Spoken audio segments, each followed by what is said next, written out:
Hey, what's going on, y'all? T-Bob here. And Jake as well. And you're about to watch a little OTB LSU. We're going to give you all the latest, greatest between LSU football, baseball, women's basketball, softball, and everything in between. Bottom line, if you want to talk Tigers, keep it locked, subscribe, like it. Your notes for this. Again, defense, the front seven, and it's everybody. I mean, the edges, not just Bradyn Swinson and Savion Jones, who continue to be excellent, but getting the young guys involved as well. I just got to be completely honest. I got to be completely honest here, guys, because otherwise I'm going to stumble over my words. I get Dominic McKinley and Gabriel Relaford confused still, okay? Like on which one's a D tag and which one's a DN. I keep going back and forth in my head. Relaford's DN. Okay, Relaford's DN.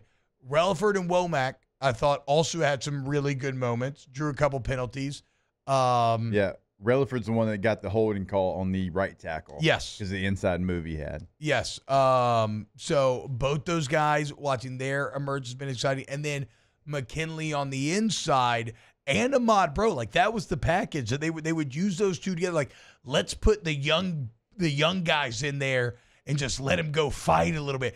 But as much as we've talked about Ahmad Bro, really, as we talk about shrinking the rotation, heading to SEC play, obviously Brian Kelly, at least in this game, most comfortable with Paris Shand and Gio Paez as being the frontline guys to hold the line. As far as snaps, let's see.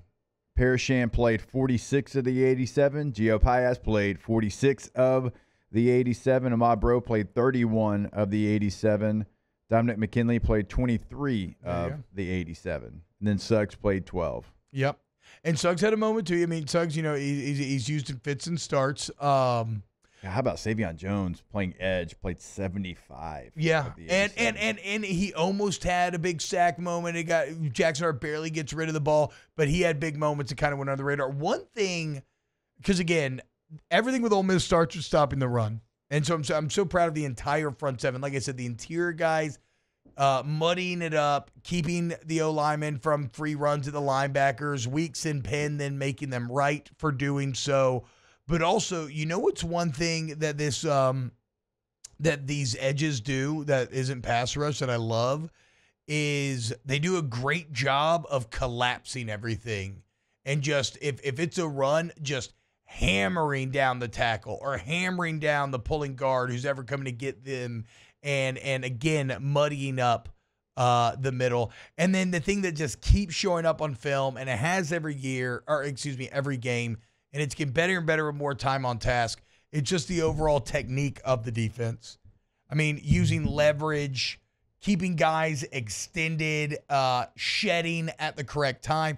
Remember last year we all used to complain about people just like looking like they had stick 'em on their jerseys. I mean, just getting into these fights with the O-linemen where they would just be hanging out with the O-linemen, like hand slapping. Yeah. Here, the O-linemen might as well be irrelevant because they're fully extended, eyes in the backfield, and then just tossing them away when it's time to go make the tackle. Really great technique from the front seven.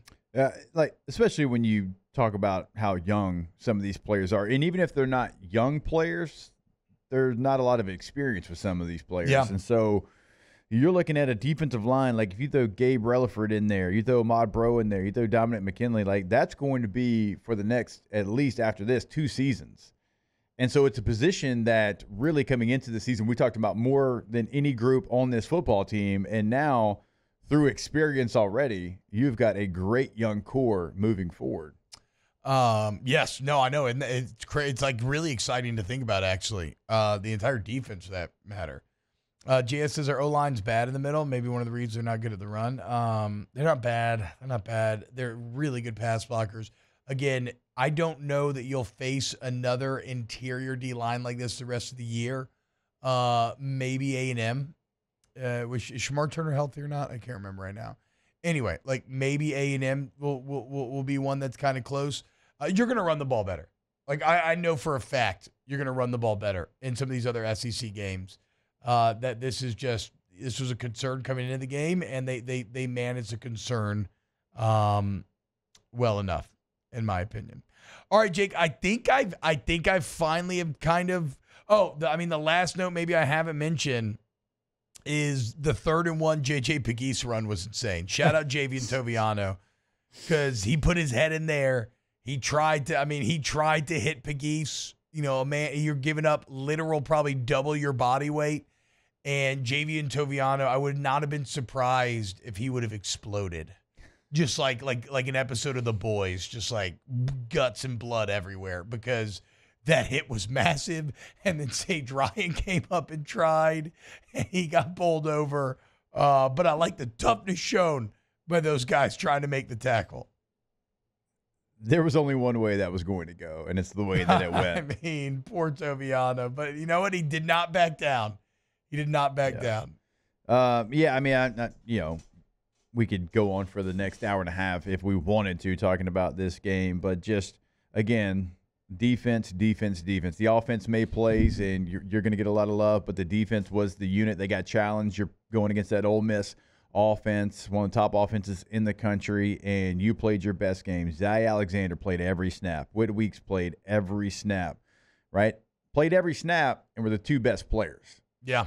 So, that is highly impressive to me. I thought Gabe Relaford did some nice things. Swinson continues to be a guy that probably more than anybody that I can think of this year has made money with every single Saturday.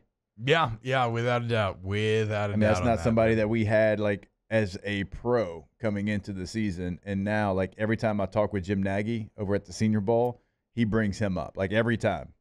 So, it was just a great performance. So many different guys. Major Burns, for all the things that you've gone through in your career. You had a great moment on a huge stage against some really good receivers. You were fantastic in coverage, I thought. And so also rushing the quarterback. Yeah, no. I mean, Major Burns killed it, man. I mean, those are the 4. To me, the big 3 are kind of Weeks, Alexander, Swinson, and then Major Burns right there with them. But everybody played well, but they put on they put on those, that's why you win, Your best players have to show up in these games, and those 4 absolutely killed it. And there are a lot of Ashton Stamps had a great PBU, right? There's other plays all over that film, all over that field, and I'm just proud of the secondary as well, man. A safety group that struggled played pretty well. Not perfect, but still played well. And then these DBs who are continuing to get better and better fighting. And wow, Jake. What incredible takes. Those guys, they're just the best. I think so. And if you think so, again, hit the like button, subscribe, ring the bell so you get notifications when we post every single day here on OTB LSU.